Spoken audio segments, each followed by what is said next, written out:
ನಮಸ್ಕಾರ ಸ್ನೇಹಿತರೆ, welcome back to my channel. ಇವತ್ತಿನ ಒಂದು ವಿಡಿಯೋದಲ್ಲಿ ನಾಳೆನೇ ನಿಮಗೆ 2,000 ರೂಪಾಯಿ ಜಮಾ ಆಗುತ್ತೆ. ಯಾವುದು ಏನು ಎಲ್ಲ ವಿಚಾರ ತಿಳಿಸ್ಕೊಡ್ತೀನಿ. ಮತ್ತು ಅದರ ಜೊತೆಯಲ್ಲಿ ನೀವು ಜುಲೈ 15 ಒಳಗೆ ಈ ಕೆಲಸ ಮಾಡಲಿಲ್ಲ ಅಂದರೆ ಮುಂದಿನ ದಿನಗಳಲ್ಲಿ ನಿಮಗೆ 2,000 ರೂಪಾಯಿ ಜಮಾ ಆಗೋದು ಕಷ್ಟ ಆಗುತ್ತೆ. ಎಲ್ಲ ಡೀಟೇಲ್ಸನ್ನು ತಿಳಿಸ್ಕೊಡ್ತೀನಿ.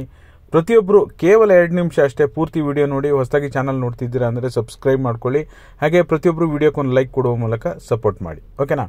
ಈಗ ನಿಮಗೆ Aadhaar PAN card link dead line ಕೊಟ್ಟರು, ಆಮೇಲೆ ಚಾರ್ಜ್ ಹಾಕಿದ್ರು. ಈಗ ಆಧಾರ್ ಕಾರ್ಡ್ ಅಪ್ಡೇಟ್ಗೂ ಕೂಡ ಡೆಡ್ ಲೈನ್ ಕೊಟ್ಟಿದ್ರು. ಅದ್ರ ಬಗ್ಗೆ ಆಧಾರ್ ಕಾರ್ಡ್ ಅಪ್ಡೇಟ್ ಬಗ್ಗೆನೂ ಒಂದು ಗುಡ್ ನ್ಯೂಸ್ ಏನಪ್ಪ ಅಂದರೆ, ಈಗ ನಿಮಗೇನು ಜೂನ್ 14ನೇ ತಾರೀಕು ಡೆಡ್ ಲೈನ್ ಕೊಟ್ಟಿದ್ರು, ಈಗ ಆಲ್ರೆಡಿ ಅದನ್ನ ಎಕ್ಸ್ಟೆಂಡ್ ಮಾಡಿದ್ರು. ಅದ್ರ ಬಗ್ಗೆ ಮ್ಯಾಟ್ರ್ ಇಲ್ಲ, ಮ್ಯಾಟ್ರ್ ಬೇರೆನೇ ಇದೆ, ಖಂಡಿತವಾಗ್ಲೂ ತಿಳಿಸ್ಕೊಡ್ತೀನಿ.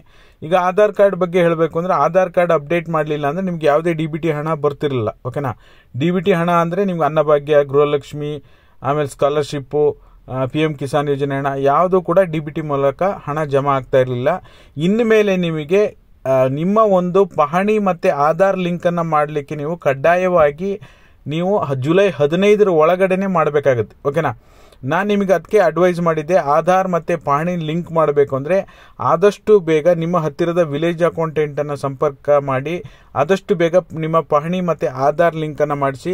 ಆಮೇಲೆ ಒಂದು ಟ್ರಿಕ್ಸ್ ಕೂಡ ಹೇಳಿದ್ದೆ, ಓಕೆನಾ. ಏನಪ್ಪ ಅಂದರೆ ನಿಮಗೆ ನೇಮ್ ವ್ಯತ್ಯಾಸ ಇದ್ದರೂ ಕೂಡ ಆಧಾರ್ ಪಹಣಿ ಲಿಂಕ್ ಆಗುತ್ತೆ, ಏನೂ ಸಮಸ್ಯೆ ಇಲ್ಲ ಅಂತೇಳಿ, ಓಕೆನಾ. ಆದಷ್ಟು ಬೇಗ ನಮ್ಮ ವೀಕ್ಷಕರಲ್ಲಿ ಯಾರ್ಯಾರ್ದು ಜಮೀನಿದೆ ಪ್ರತಿಯೊಬ್ಬರು ಆಧಾರ್ ಪಹಣಿ ಲಿಂಕ್ ಮಾಡಿದ್ದೀರಾ, PM ಕಿಸಾನ್ ಯೋಜನೆ ಹಣ ಎಷ್ಟು ಜನ ಪಡ್ಕೊತಾ ಇದ್ದೀರಾ, ನೀವೆಲ್ಲರೂ ಮಾಡಿದ್ದೀರೋ ಇಲ್ಲೋ ಪ್ರತಿಯೊಬ್ಬರು ಕಮೆಂಟ್ ಮಾಡಿ, ಓಕೆನಾ.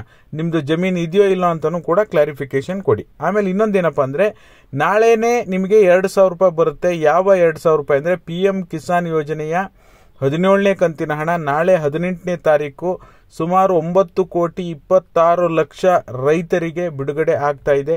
ಇದೊಂದು ಗುಡ್ ನ್ಯೂಸ್ ಅಂತಲೇ ಹೇಳ್ಬೋದು. ಅನ್ನಭಾಗ್ಯ ಹಣ ಕೂಡ ನಿಮಗೆ ಏಪ್ರಿಲ್ ತಿಂಗಳದು ಬಿಡುಗಡೆ ಆಗ್ತಾ ಇದೆ. ಯಾರಿಗಾದರೂ ಜಮಾ ಆದರೆ ಕಮೆಂಟ್ ಮಾಡಿ ತಿಳಿಸಿ. ಆಮೇಲೆ PM ಕಿಸಾನ್ ಯೋಜನೆ ಹಣ ನಾಳೆ ಬಿಡುಗಡೆ ಆಗ್ತಿದೆ. ಯಾರಿಗೆ ಬಿಡುಗಡೆ ಆದರೂ ಕೂಡ ಕಮೆಂಟ್ ಮಾಡುವ ಮೂಲಕ ತಿಳಿಸಿ ಅಂತ ಹೇಳ್ತಾ, ಎಲ್ರಿಗೂ ಕೂಡ all the best. PM Kisan ಯೋಜನೆ ಹಣ ನೀವು ಯಾರ್ಯಾರು ಪಡ್ಕೊತಾ ಇದ್ದೀರಾ, ನಮ್ಮ ವೀಕ್ಷಕರಲ್ಲಿ ಎಷ್ಟು ಪರ್ಸೆಂಟೇಜ್ ಜನ ಇದ್ದೀರಾ ಅಂತ ತಿಳ್ಕೊಬೇಕಾಗಿದೆ, ಕಮೆಂಟ್ ಮಾಡಿ, ಓಕೆನಾ. ಇದಾಗಿತ್ತು ಈ ಕ್ಷಣದ ಮಾಹಿತಿ. ಎಲ್ಲರಿಗೂ ಕೂಡ ಧನ್ಯವಾದಗಳು. Thank you so much for watching. ಪ್ರತಿಯೊಬ್ಬರು ವಿಡಿಯೋಗೆ ಲೈಕ್ ಮಾಡಿ, ವಿಡಿಯೋನ ಫ್ರೆಂಡ್ಸಿಗೂ ಕೂಡ ಶೇರ್ ಮಾಡಿ. ಹಾಗೆ ಹೊಸದಾಗಿ ನೋಡ್ತಿದ್ದೀರಾ ಅಂದರೆ ಸಬ್ಸ್ಕ್ರೈಬ್ ಮಾಡ್ಕೊಳ್ಳಿ. Thank you so much for watching.